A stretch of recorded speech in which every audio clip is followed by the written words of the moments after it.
তেল আবিবে তখন আকাশ বাতাস কাঁপিয়ে বাজছে সাইরেন।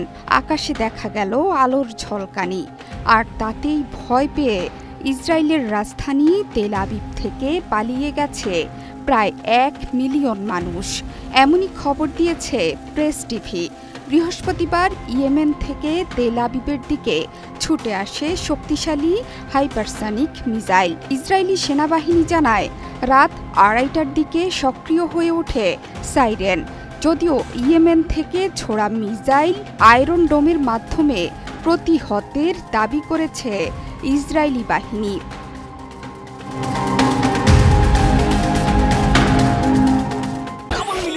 ওয়ালটন ফ্রিজ কিনে পেতে পারেন 20 লক্ষ টাকা, রয়েছে কোটি কোটি টাকার নিশ্চিত উপহার।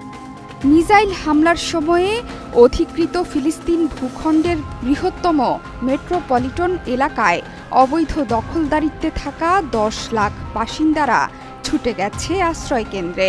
প্রজেক্টাইলগুলো গিয়ে পড়েছে তেল আবিব এবং গুশ ডান শহরতলিতে। ইসরায়েলি সরকারের আর্থিক ও উচ্চ প্রযুক্তি খাতের কেন্দ্র আছে এই এলাকাতে। এতে করে উত্তর পশ্চিম তেল আবিবের রামাত আভিভ এলাকায় যানবাহনের গুরুতর ক্ষতি হয়েছে। আহত ইসরায়েলিদের দেয়া হচ্ছে চিকিৎসা সেবা।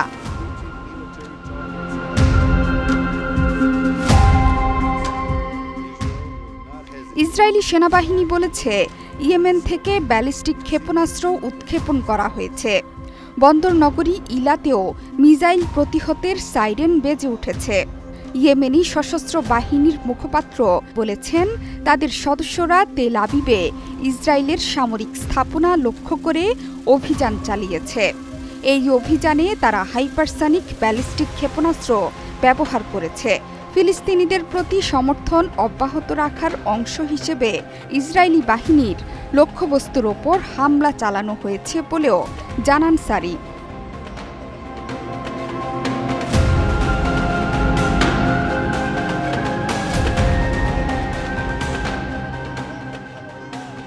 গেল বছরের 7 অক্টোবর থেকে ইসরায়েলি প্রতিরোধ বাহিনীর হামলার পরপরই জেগে ওঠে ফিলিস্তিনিদের সমর্থক বিদ্রোহীরা।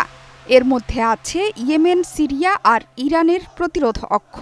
তবে সিরিয়া বিদ্রোহীদের দখলে চলে যাওয়ার পর দেশটিও দখলে মরিয়া হয়ে উঠেছে আইডিএফ বাহিনী। গোলান মালভূমির প্রায় পুরোটাই নিজেদের দখলে নিয়ে গেছে ইসরায়েল। আসাদ সরকারের পতনের পর প্রতিরোধ অক্ষ থেমে যায়নি বলে হুঙ্কার ছেড়েছেন ইরানের সর্বোচ্চ ধর্মীয় নেতা আয়াতুল্লাহ আলী খামেনি। টেলিভিশনে দেয়া বক্তব্যে খামেনি বলেন, আসাদের পতনে দুর্বল হয়ে পড়েনি ইরান। জিওনিস্ট অঞ্চল এবং আমেরিকা যদি মনে করে প্রতিরোধ অক্ষ শেষ, তাহলে পুরোপুরি বোকার স্বর্গে বসবাস করছে তারা। গেল 8 ডিসেম্বর বিদ্রোহীদের সাথে চলমান যুদ্ধে পরাজয় বরণ করে দেশ ছেড়ে পালিয়ে যান স্বৈরশাসক আসাদ।